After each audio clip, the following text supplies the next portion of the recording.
Hey guys, salom yaxshilar. Bugun 19 oylik o'g'lim birinchi marta olcha, o'rik va gilos yeb ko'radi. Qani, yiyolarmikin? Bismillah.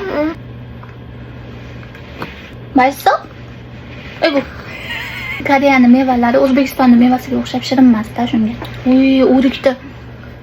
O'rikdan hidi shunaqa kelyapti. Atir sep qo'yganga o'xshabda.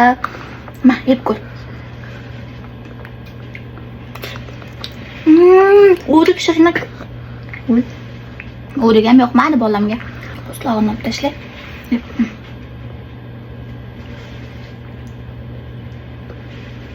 Maysa?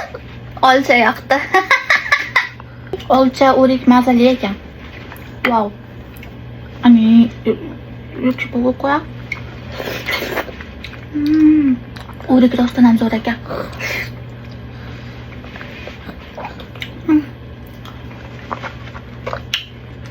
19 oylik bola mana shunaqa mevalarni yemasa sharmanda. Uyat. Ay.